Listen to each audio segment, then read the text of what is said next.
Here's the prediction. 2030, 32 million electric cars will be sold worldwide. That is nearly half of the entire automotive industry. And we're only a few years away. YouTube's new algorithm means that you're often not getting all of our videos in your feed. There's 7,500. I'm pretty sure you're probably not seeing a lot of them. In the description, there is a link to our newsletter. Click on that and you can get an update every day of all the latest news in the electric car industry. If you're a regular watcher of the channel, you know I like to share Michael Dunn's insights. He's a former executive from General Motors who covers China. And he has made some predictions on how many electric cars will be sold in 2030 and 2028 and 2026. Very interesting predictions. Hello, my friends. Welcome to the channel. I'm Sam Evans. You're watching the Electric Viking. Great to have you with us. Michael Dunn says the wake-up call nobody wanted to hear has just arrived. He writes in his latest newsletter that China is on track to export 8 million vehicles in 2025. Your favorite Western brands are helping them to do it. So this is the Trojan horse. I've been talking about this Trojan horse many times over the past few years. The numbers don't lie, says Michael Dunn. Last month, China exported 666,000 cars. Kind of an interesting number, isn't it? At this pace, the Middle Kingdom will ship nearly 8 million vehicles in 2025, shattering last year's record. And remember, in 2020, China exported just 1 million cars. That's an 8-fold increase in 5 years. If we were to see another 8-fold increase, China would own the entire automotive industry. China didn't just become the world's largest car exporter by accident. This was a careful plan. They convinced global automakers, virtually the entire industry, to do something that was once unthinkable. Export vehicles manufactured by Chinese joint ventures to global markets, basically splitting profits 50-50 with their Chinese partners. These Chinese joint ventures, I mean, they're pretty dodgy. I mean, don't get me wrong, they make great cars. It's dodgy the way that legacy automakers report them. If you see Toyota sales, Toyota says, we broke records. We sold 10 million cars last year, and 1 million of them weren't made by us. They were made by our Chinese joint venture partner, GAC and other brands. The truth is, these automakers in China that have these joint venture partners, right, the cars aren't really made by these legacy automakers. They're really made by these Chinese car companies. And basically, legacy automakers just put in enough money so that they're covering half the business. It's not real. I mean, claiming that this is what they do every year. Every year, legacy automakers claim all these sales, that come from their Chinese joint ventures are just their own. 100% their own, but they're not. Anyway, Michael Dunn says the devil's bargain. When I first arrived in China in the 1990s, the deal was simple and brutal. Want access to the world's largest automotive market? You'll partner 50-50 with a Chinese company in a joint venture. You'll surrender half your profits. You'll transfer your technology to China. Take it or leave it. Everyone took it because all they thought about was profits, short-term gain. General Motors, Ford, Volkswagen, BMW, Mercedes, Toyota, Honda, Nissan, Peugeot, Citroen, Hyundai, Kia, Mitsubishi, who now have actually left China. They basically declared bankruptcy there. They all signed these agreements. By the 2000s, joint ventures with Chinese partners controlled approximately 90% of China's passenger car market. 90%. The critical question some of us asked back then, says Michael, would these joint ventures ever export from China? I discussed this with automotive executives throughout the 2010s. The consensus was crystal clear. Absolutely not. Over breakfast in Beijing one morning about 10 years ago, I believe this was when Michael was working for General Motors, I put the question directly to a senior Volkswagen executive. Would Volkswagen ever allow models built at its joint ventures to be exported from China? Not possible, he answered immediately. Exporting from the joint venture would be suicidal. We would never, ever go there. Isn't that funny? Western OEMs would not risk being dependent on Chinese partners for global production. They would never voluntarily give up 50% of their profits in markets outside China. They'd build dedicated plants in Mexico, Thailand, Eastern Europe, anywhere but China, for their export needs. The consensus held until it didn't. Volkswagen and other global automakers were zealous about not exporting from their Chinese joint ventures for a very long time. That ended in 2020. Tesla's Shanghai Gigafactory ramped up production in early 2020. Now, this is the only factory in China that is not 50-50 joint owned with a Chinese automaker. Tesla flipped the Chinese market almost overnight, pulling domestic buyers into EVs and away from the internal combustion models that joint ventures were built to produce. Then COVID-19 hit, leaving joint venture factories with massive overcapacity. Many of them had to shut down, just as the market was pivoting towards EVs. By the end of 2020, global OEMs were staring at idle plants, excess inventory, and urgent revenue pressure. And with China building cheaper than anyone else, exporting from the joint ventures stopped being a mortal sin. It became a panicked short-term move to relieve financial stress. Today, global automakers are exporting record numbers of vehicles from China, millions of them. Here are the stats that should keep every Western automotive executive awake at night. General Motors, 312,000 vehicles exported from China in 2024, up 65% in 2 years, and up even more this year. Chevrolets and Buicks sold in Mexico, South America, and Southeast Asia, all sharing 50% of profits with Chinese partners. Ford, over 170,000 vehicles exported, up 60% year over year. The Equator Sport, Mondeo, all made in China, all splitting profits. That Lincoln Nautilus in your driveway, made at the Chang'an Ford plant in Hangzhou.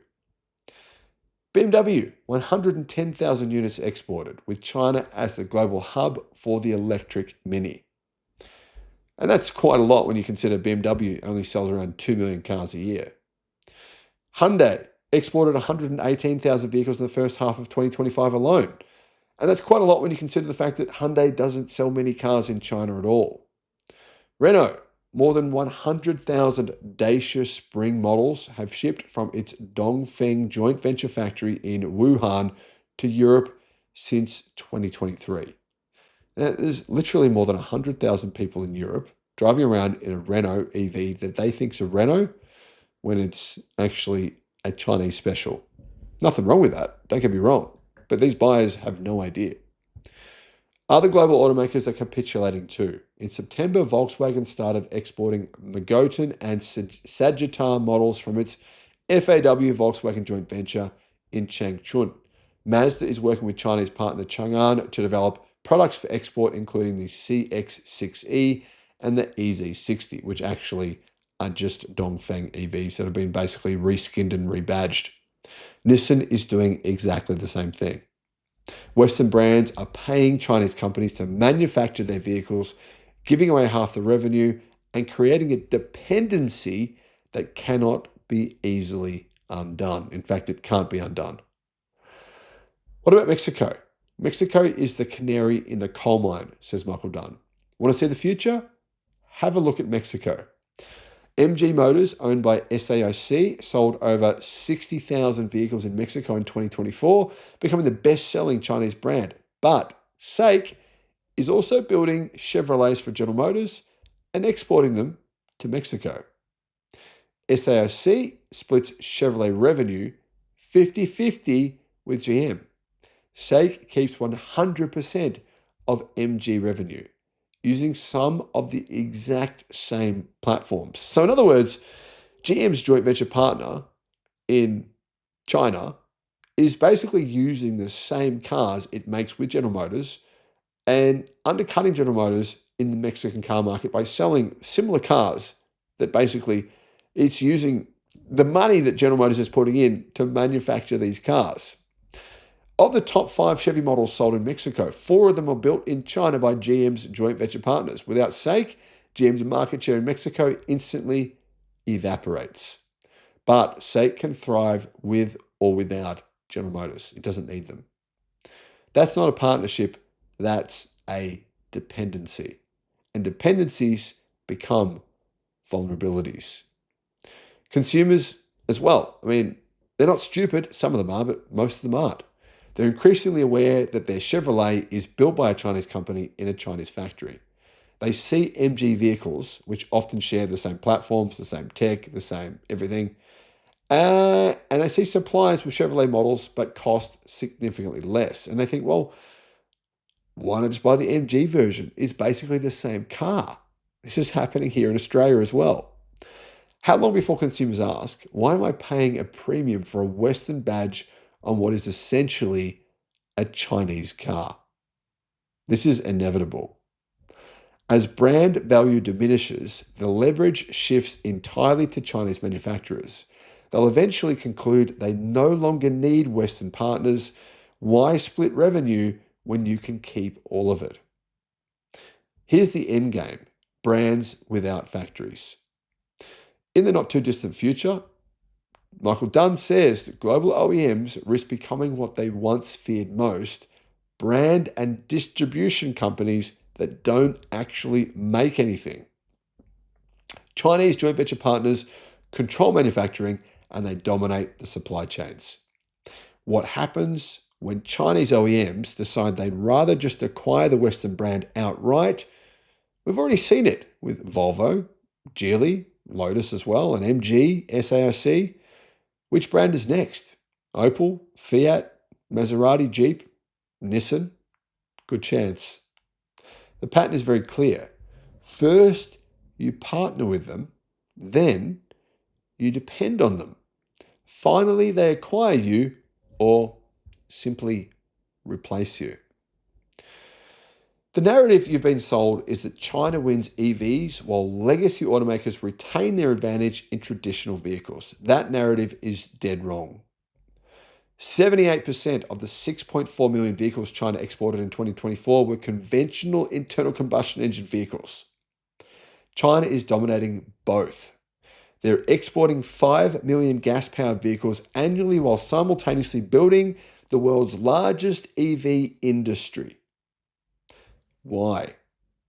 Because China has massive overcapacity in traditional automotive manufacturing, the result of years spent building factories for foreign joint venture partners while the market has pivoted to EVs.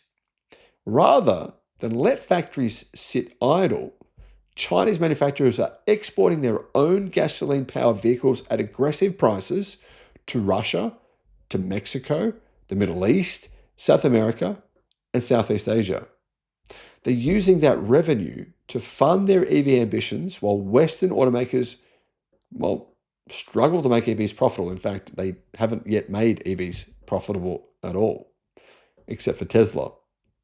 Western OEMs aren't just losing the EV race, they're losing everything. Here's the hard truth. Dunn says that global automakers made a choice. Faced with overcapacity and short-term pressure, they chose expediency over strategy. They chose quarterly results over long-term independence. They chose cost savings over control. Nobody forced them to export from China. No one's making them do it. Nobody forced them to give Chinese partners 50% of global profits. Those choices have consequences. Chinese OEMs now have the manufacturing scale, the technology, the cost structure, and increasingly the brand recognition to compete anywhere in the world. And Western OEMs handed them the blueprint. So what happens next? Well, it's going to be very difficult for global automakers to escape this trap. In fact, it's, in my personal opinion, inescapable. Building new manufacturing capacity outside China takes 3 to 5 years and billions in capital investment. Automakers are simultaneously trying to fund EV transitions, develop autonomous technology, and navigate trade wars. Instead, look for the joint ventures to continue. The exports will grow, the dependency will deepen. And one day, maybe 5 years from now, maybe 10, we'll look back at this moment and recognize it for what it was.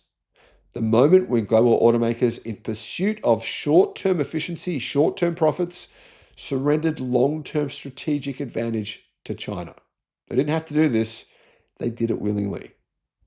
The question is whether any Western automaker will remain truly independent or whether they'll all eventually become brand managers for vehicles manufactured and controlled by Chinese companies. I guess you could say Apple's doing that, but no one else really successfully in the phone industry. Based on current trajectories, the only thing to watch is which Western automaker surrenders first. Now, Michael Dunn actually founded 2 companies in Asia and later led global corporations in China and Indonesia. He speaks Chinese and Thai and has decades of on-the-ground experience in Asia. His insights on global automotive trends have appeared in major publications including Fortune, the Wall Street Journal, the New York Times, and the Financial Times. Personally, I've been talking about this Trojan horse for years. So seeing Michael Dunn kind of much more eloquently describe exactly how this game is playing out and exactly how it will play out was very interesting to see. Guys, I'm curious to know what your thoughts are, though. Let me know in the comments what you think. Is he right? Thanks for watching.